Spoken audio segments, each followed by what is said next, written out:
hands start to tremor. The letter floats to the ground like the way they describe leaves in books. I start breathing fast and hard. My entire body quakes. My eyes roll to the back of my skull as I pass out and collapse to the floor.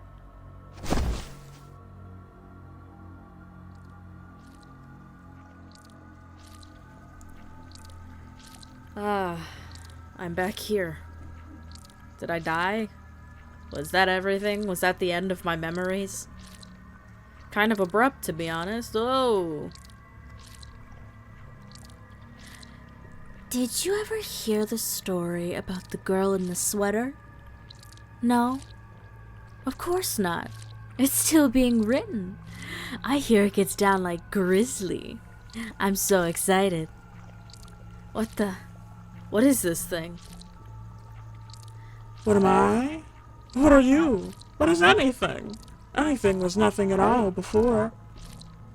This creature can hear my thoughts? Everything. And oh shit. I right-clicked. You know what? We'll save. Everything and anything were nothing once, and then they became something. I think things would have been better if they stayed as nothing. The disease called existing is widespread and cancerous, extremely virulent. It infected everything that was nothing and forced it to deal with the pain of being. Forcing things that exist to feel happy that they exist. Manipulative, terrible. But enough about things. Pardon my language, but what the fuck is this thing talking about? And why does it kind of look like me?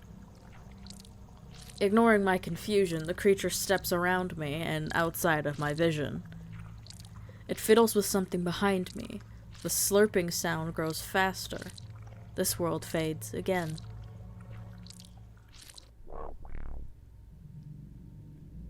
I'm awake again. Deeply confused, but awake. I sit there on the ground, frozen for a while before reality hits me again. I stare at the painting on my wall. The Mother Matron. Out of every person here that could have ever been selected, she ends up picking me. My mind is back to the mumblers in Spruce's clinic. Them and the endless droning madness that's consumed everything about them. Entire people with dreams and personalities erased by trauma. Why? Why me? I think back to how I was supposed to work in a few days. How I was supposed to visit Spruce again to make sure I was better. To keep living longer.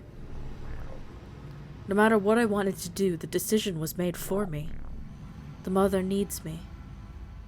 I was not the kind of person that wanted to find out what happens when mother's disappointed. But where to begin? After some thinking, I decided a good place to start would be by asking my neighbor sisters. They're a pair of twins named Janine and Katie. I'd like to think we were pretty good friends, and I was glad to have them as my neighbors. I approached their front stoop. Katie was reading from a book with a faded cover, while her sister painted her nails with jet black nail polish. Hey, Katie. Hey, Janine. Hey, Lizzie. Hey, Lizzie. You seem chipper. I thought you might be more gloomy. What do you mean? Oh, well, I saw the poster come by and drop something off at your place. They don't come by that often. Surprised the mailboy doesn't want to visit the shit zone. Oh, I didn't explain that, did I? Well, you saw on the map that my home is in a place called the Shipyard, right?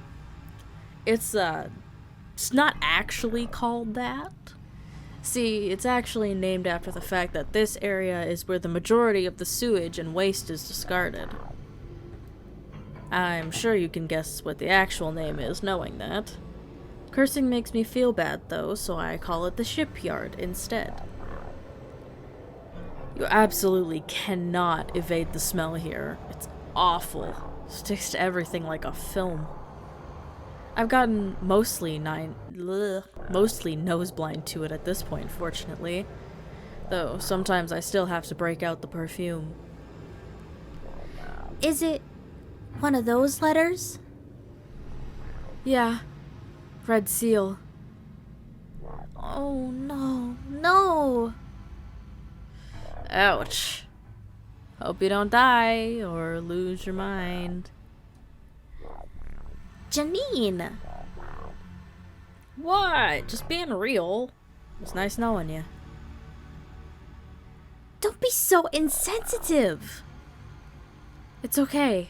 I'm still processing things, but I'm holding it together. I still have things to do before I go. Anything we can help with? Well, should I ask them anything?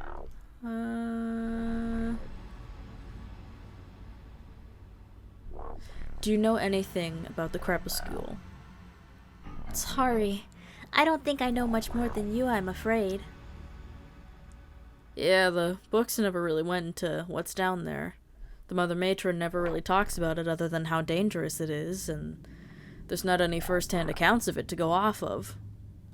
The most anyone seems to know is that it's like an endless series of tunnels with dangerous creatures inside.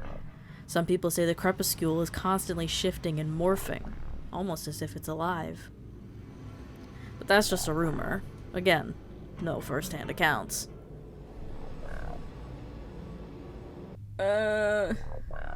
Any advice? Lucky you, I had a phase where I read nothing but books about surveyors, just in case I ever got picked, you know. The Mother Matron wrote some books on them that you can find at the library, if you know where to look. There's also unauthorized books about them that were put together by people who knew the surveyors before they left. I wish I had the time to go read them. Honestly, they're kinda dry and sad.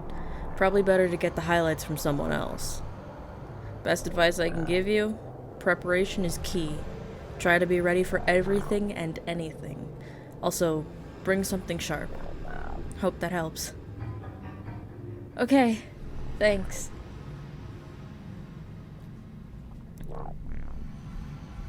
What's the Mother Matron like? Janine gives me a puzzled look. I thought you were a fan of hers. A fair point. I guess it's odd for someone that has a framed painting of a person to not know much about them.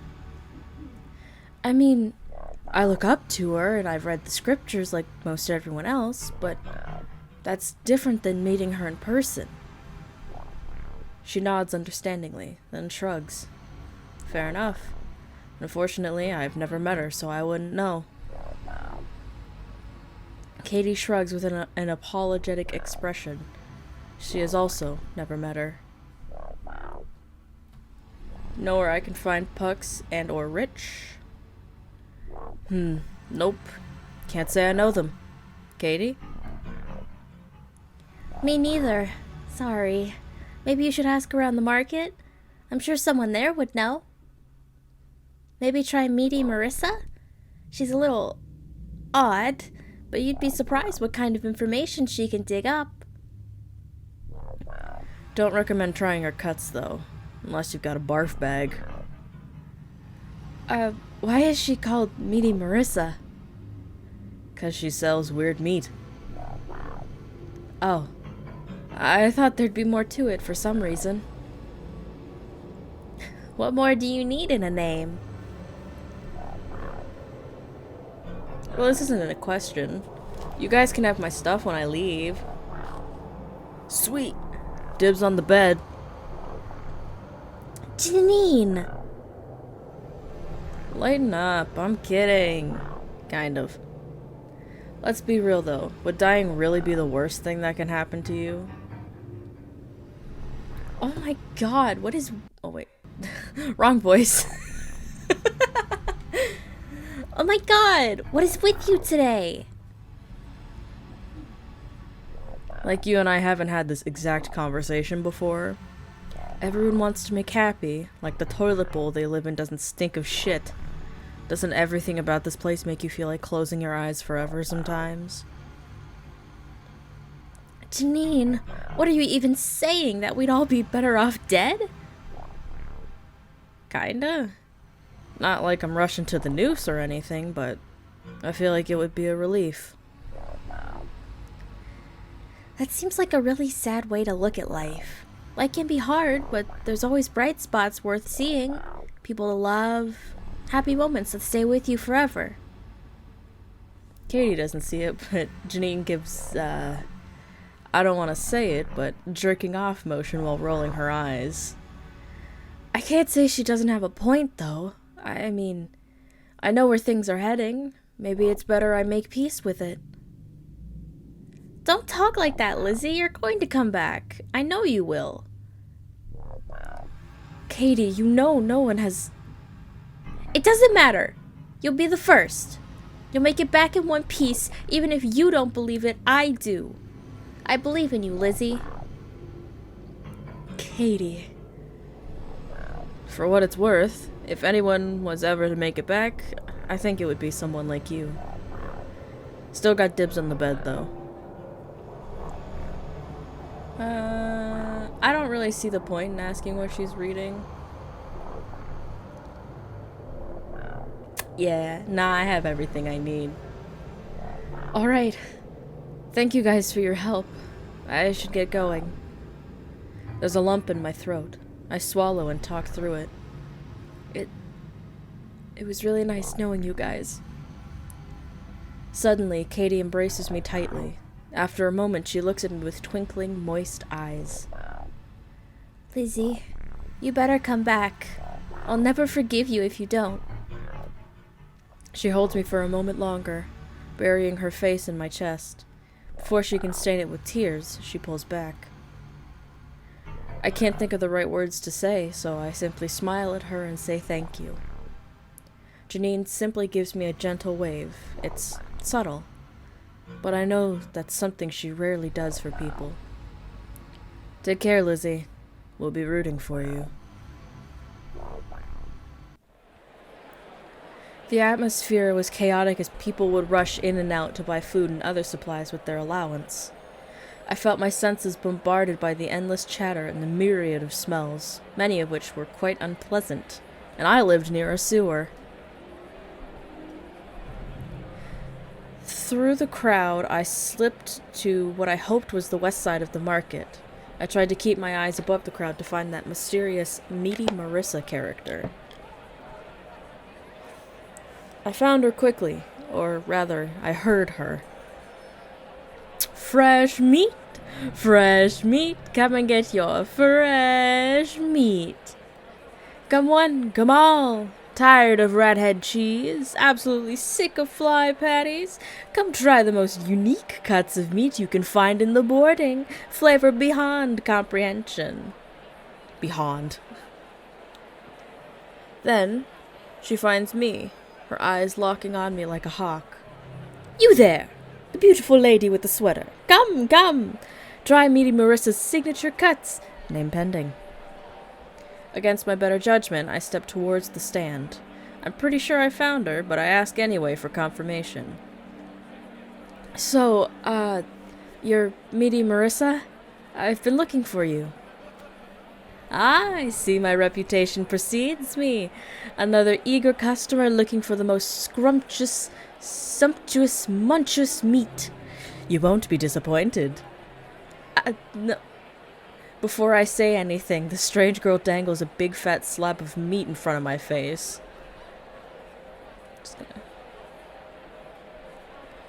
Just in case. I'm gonna spastically save. Feast your eyes before you feast literally. Once you get a glimpse of my cuts, you won't stop drooling. Don't worry, I provide free napkins. The strange slab of flesh in front of me has a kind of marbling and grayness to it that's downright repulsive to the core. My stomach immediately twists itself in knots. What kind of meat is that? I told you, it's the tastiest and most unique meat in the market. That doesn't explain anything. No, I mean, like, where is it from? From my supply, of course. You think I resell other people's cuts? Ha! The nerve! No, what I mean is, that doesn't look like rat meat, or any other kind of meat I've seen, come to think of it. It looks strange. She puts a finger to her lips and lets out a shh. Shh! Trade secret. For investors only. You know what isn't a secret, though? How delicious it is! Read the reviews. She thrusts a long piece of paper in front of my face. Apparently, it's full of real reviews by her customers, written by hand in a messy script. Unique. Tastes like nothing else. Not the worst I've had. I would describe it as edible. A journey into Flavor Town. A must taste. Eat it right now if you can. She withdraws the review scroll. Come on, it's only 30 drox. Savor the flavor. Doesn't it look succulent? Mouth-watering? Doesn't it get that stomach grumbling? She sure is insistent. I asked myself morbidly, should I buy it? From here on, you may encounter situations where you have a limited amount of time to make choices. Fun. To survive, you will need to act fast and think carefully. The penalty for running out of time will vary depending on the situation. In some instances, it may be inconsequential, but others, possibly not. Sometimes it may result in instant death. In other instances, Lizzie will have to rely on her gut, and she might make choices you don't want. Be wise, alert, and cautious. Good luck, and don't forget to save your game often. You don't have to tell me twice.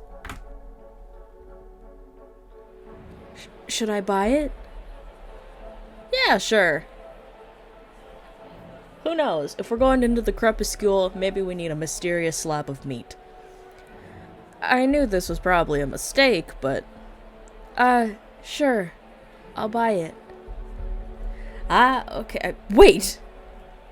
You said yes? I mean, of course you did! No refunds. I reluctantly hand her my hard-earned 30 drox. Here, then. She pocketed the money, then handed me that fat slab of her strange meat wrapped in thin parchment paper.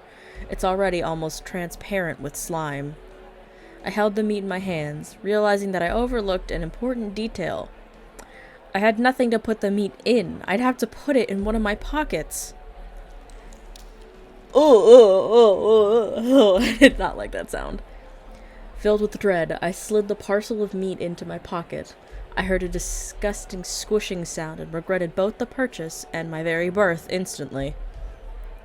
Anything else I can do for you today? Yeah, actually, I heard you might be able to help me find some people.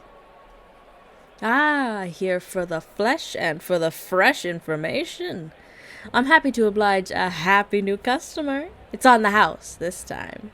What would you like to know? I would have much rather just paid for the information instead. Oh well. I'm looking for 2 boys. One is named Pucks, the other is named Rich.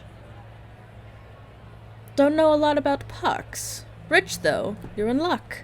Rich is a friend of mine. Well, an acquaintance, I guess. I don't know how he feels about me. I don't want to make assumptions. I like him, though. He's such a soft guy. I can see her eyelashes flutter wistfully as she thinks about him. Suddenly, she remembers that she's actively being watched by another human being. No, I didn't mean like that. Like a friendly like, understand? Ahem. Anyways, he lives in one of those bunkhouses near the western edge of Forgot. Be careful, though. The ACs have been swarming around there lately. That's odd. The bunkhouses are right near the border between Forgot and Nobi. Aren't they encroaching on Spruce's territory? Some major shit went down apparently near the Friend Shed. Before you get too excited, no, the beast in the shed didn't prove itself real. The Friend Shed is kind of a local legend. They say there's a lonely kid that used to hang out near a shed nearby, which was the original location for the market district before the Threes company moved everything. The shed was locked up tight and no one ever had been inside it. And yet this lonely kid one day heard a voice coming from it. Someone alive, stuck in there that just wanted to have a friend to talk to. The lonely kid spent all of his time up there at the friend shed, playing and laughing and talking with that friend all day long. He'd get picked on for what appeared to others as him just talking to himself. Any attempt he made to prove that there was a voice in the shed ended in failure, with the voice remaining silent when anyone else was around. The kid didn't need to be believed, though. He had the friend he wanted. But then, apparently, the shed got unlocked. The kid went inside and was never heard from again. It's worth noting that if the shed did unlock, it was locked very soon after, as it's still boarded up tight. I'm sure the kid was real. Urban legends usually have a small nugget of truth in them somewhere. However, I think what really happened to him was that a troop of the AC gang might have simply killed him while trying to rob him. They hid the body, and since the kid didn't have many friends, no one looked. No one tried to find where he was buried, and so his fate instead became part of the tapestry of a legend. Kind of sad, in a way. Some dudes got killed up there, though. There were an isolated patrol hanging around up there, and they got killed. They don't know who was responsible, but they suspect the killer is hiding out in Forgot. Spruce gave him special permission to do searches in limited areas, starting with there. Spruce is the unofficial mayor of Forgot, and she's backed by a peacekeeping institution that calls themselves the Four-Leaf Clovers. Given the AC's violent tendencies and selling of drugs, they don't get along. So, for her to allow them to look around in Forgot is really abnormal. Something terrible must have happened if she's willing to give them inches. Personally, I think it might be a ploy they made up so they could slyly expand their reach. But that's just my intuition. Surprised I didn't hear about any of this until now.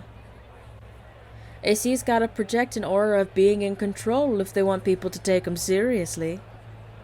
Makes them look bad if they can't handle some punks slicing their boys apart deep in their town backyard. Whoops, deep in their own backyard. They're trying to keep it under wraps until they get the guy. I see. Anyways, back to Rich. Can you tell me where he lives? Ah, right. Got a map? I'll show you where it is. I hand her my hand-drawn map. She furrows her brow a little at it, but regardless marks the spot with an X. As for Pugs, as I said, I don't know much about him. I think he lives in Junks, but good luck finding him. Place is big and he mostly keeps to himself, it seems. I don't know what kind of brain damage you'd have to live there, though. Maybe that's mean. Something genuinely might have fallen on his head over there. I probably shouldn't say things like that. I understand what you mean, though. Odd to want to live in a place where garbage and junk falls from the sky. Not that I have much room to talk, I guess. 'Cause you live in the shit yard, right? I feel sorry for your nose. Honestly surprised you don't smell worse. I have a smell? What? You didn't have to say all that. Anyways, I think I have what I need for now. Thank you so much for your help, Marrisa. No problem. Come back soon. It's a slog of a journey to Forgot, and following the vague directions the map provides certainly does not make it any better.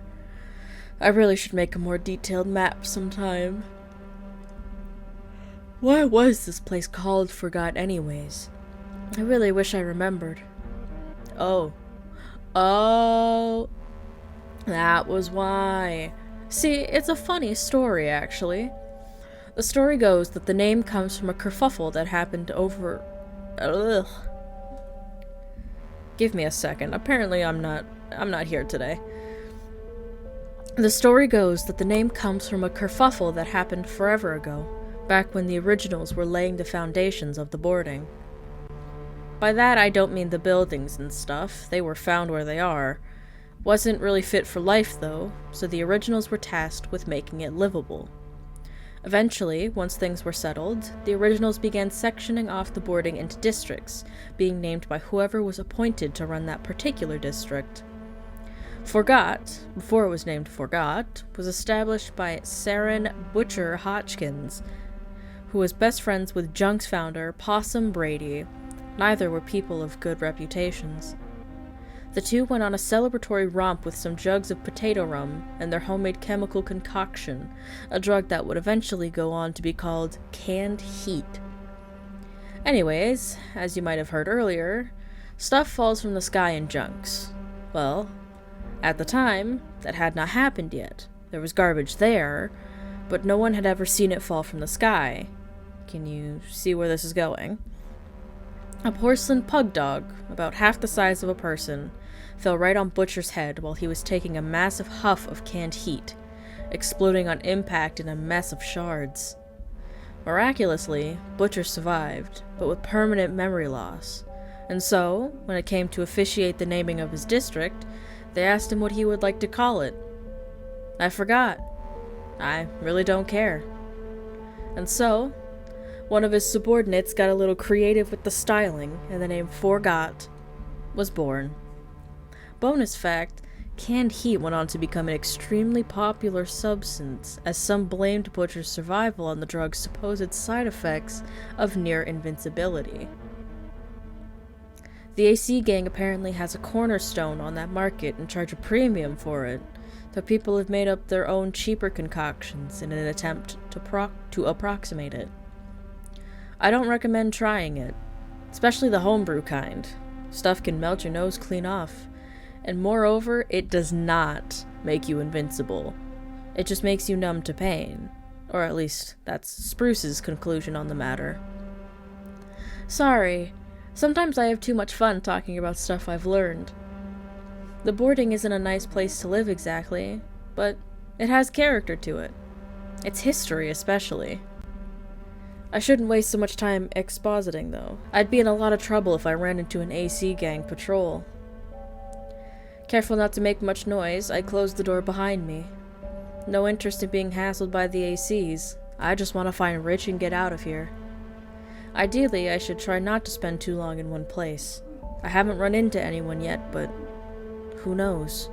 This building is kind of big. Quick save. What could be hiding here? Hopefully, just Rich. The walls are scuffed and filthy, with peeling paint that flakes off like petals on a dying flower. A musty smell of mold and mother knows how many years of dust that's been clinging for dear life, waiting for the living to send it flying. Less graffiti than I'd have expected, though. People with creative bones usually get a lot of inspiration from terrible places, it seems like. Well, now there's something. The entrance hallway terminates in this odd junction between rooms, a small set of stairs leading it to darkness. The matron's seal has been painted on the wall above in spatters of red paint. I really do not like this place. Something about it makes the hairs on my neck stand at attention. I feel like a rat in a starving cat's house. Nothing to be done, though. I have to keep moving before terror paralyzes me.